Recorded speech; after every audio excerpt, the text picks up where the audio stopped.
very fast from the same side of the ocean, I believe. It is now a pleasure to introduce Stacey Harper, and she would share her thoughts on how to share data. On data sharing, yes. Yep. Thank you for the opportunity to come and speak with you all today. I'm here actually representing the Nanotechnology Working Group of the National Cancer Institute in the United States, which is a pretty open group, and if you have desire after this to join our working group, you're more than welcome. So, okay, so I made a Wordle of some of the recent publications that we had come out of our working group, and although you see data as the largest field in this picture, typically when we're talking about data in nanoinformatics, we're thinking of the lack of data or the incompleteness of data or the need for data, not that data is that we have all the data in the world. Our working group has really three main focuses right now. All of them are to enable or support nanomedicine and nanotoxicology. So the portion that I'm going to be talking about today is ISA-TAB-Nano, and you'll see it used to be Nano-Tab. Actually, when I submitted the abstract, it was still Nano-Tab, and we've recently aligned more with the ISA-TAB folks and have re-established ourselves as ISA-TAB-Nano. This is an enabling technology where we really want to facilitate data sharing amongst researchers, amongst data resources, and to support the larger community. One of the other things that our working group is working on is nanoparticle ontology, and they're working to expand that and leverage other ontologies to support that effort. The holy grail to me of nano EHS is figuring out the nano QSARs. If we can predict based on some physical chemical properties, and like we've heard before, these are going to be a complex mix of physical chemical properties that may be able to be predictive of where a nanomaterial is going to go in the environment and what it's going to do when it interacts with biological systems there. So our group is a lot focused on that, and as one of our main thrusts. So I think being in this session was really great because I see that regulators, that industry people, and that academics all have this very common need. And I'll share that here as a vision. And then just thinking then forward, taking the right steps to get us to this common vision in with the least amount of effort. So to me, the vision is the a priority forecasting of nanomaterial or environmental behavior of nanomaterials and biological interactions. And so if this is a common vision, the first thing that we would have to do is organize the data that we already have. We have, in Europe, you guys have these massive research projects that are generating data in disparate areas, and I'm not sure how much all of that is culminating into a common determination for materials. And so to me, that's the first step, is not just to organize the data, but to be able to share the data and compile it in a comprehensive way. And then we can move on to the next steps, which are defining how do we group these nanomaterials, and then use weight of the evidence approaches and define these nanosars and hopefully some design rules for industry. So I wanted to just highlight some of the major challenges that we find in comparing nanomaterials. One of them is the diversity in the composition and the formulation. And I'm just going to whiz through these because these should have been covered, I think, in a lot of the talks this week. Nanomaterials are complex, so it's like, having a third dimension to the periodic table, where size and geometry now play as much a role as the composition of the material. These are all images of zinc oxide, pure zinc oxide. The only thing different in these materials is the way that they were synthesized. How do you capture that? Thank you. Okay, something we've also heard before. Yes. Other things that we've heard before, we don't really have a fundamental understanding of what physicochemical properties are important, and we know that there are a lot more of those to consider than with just traditional chemicals. With traditional chemicals, we can measure a few things and pretty much predict where it's going to go in the environment and what it's going to do. The assays that we're using, the new ones that are being developed, as well as some of the older assays, just the diversity of data that's coming out needs to be considered in a comprehensive sort of way.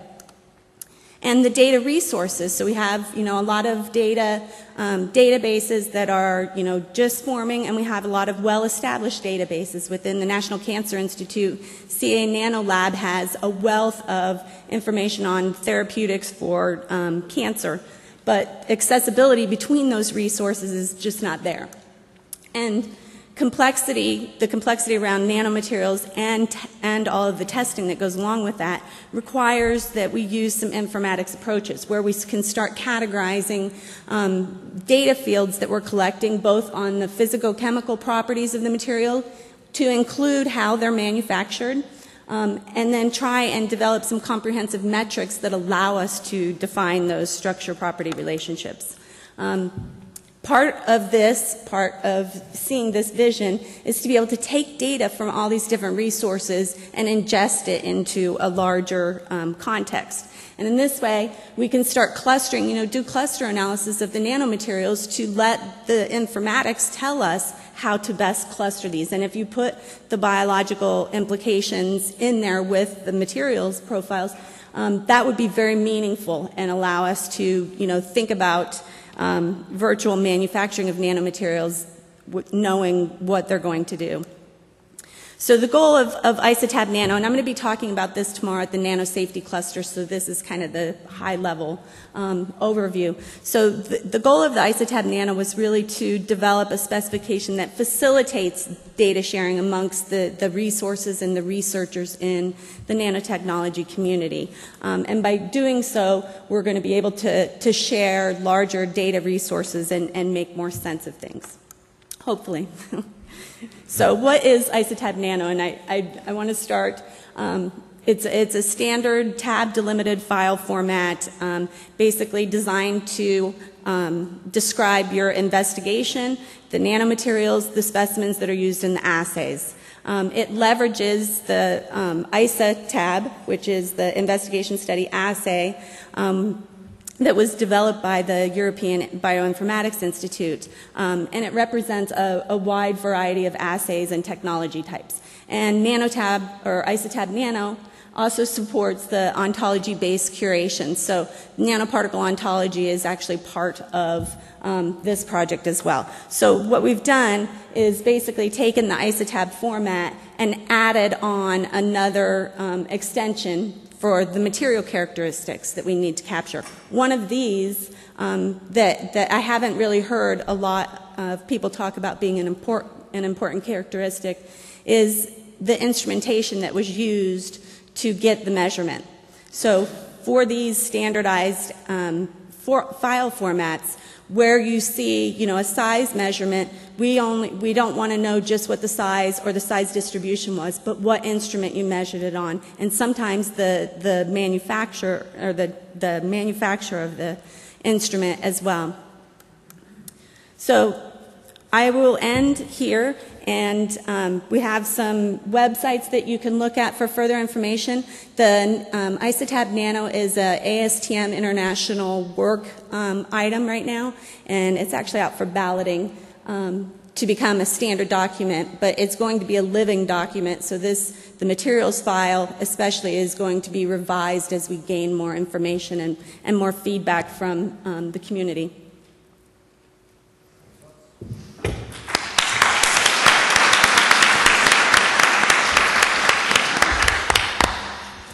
We have 59 seconds for questions, I can see. So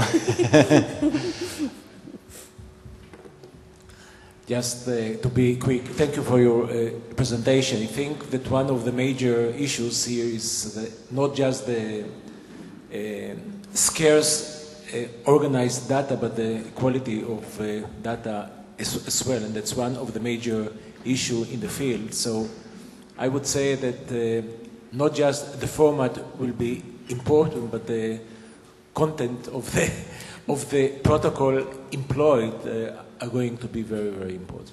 I absolutely agree, and I think that actually the file format, the materials file itself, will help to establish some of the criteria that we'd like to see people describing their materials. There's a question over here.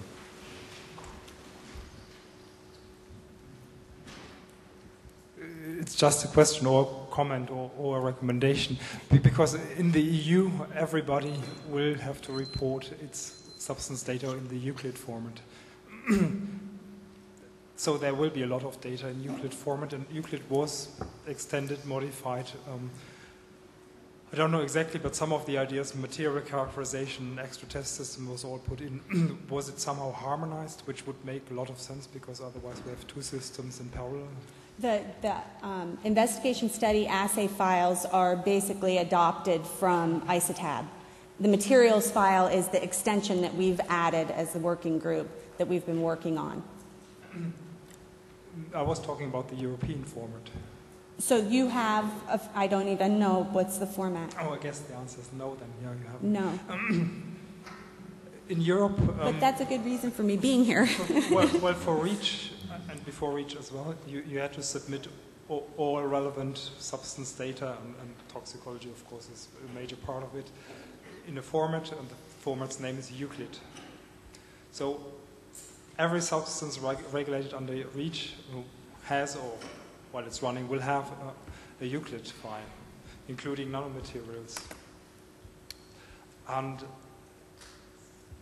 there will be a lot of data, and there will be probably the key studies will be put into Euclid. So what you just invented is already there, and it would be a shame if there would be two systems in parallel which don't make use out of each other. So the Euclid system is run or managed by the Joint Research Center, and it probably would be good to have some exchange, because otherwise we have two systems which are kind of similar but don't make use out of it. Most certainly, because we don't want, I mean, the whole goal of this is to be able to facilitate data sharing so that we have similar file formats and can map to the same elements.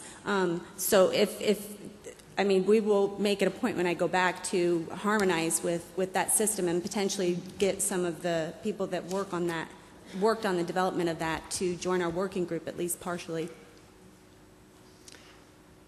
Thank you. And with this, I would like to thank you again. And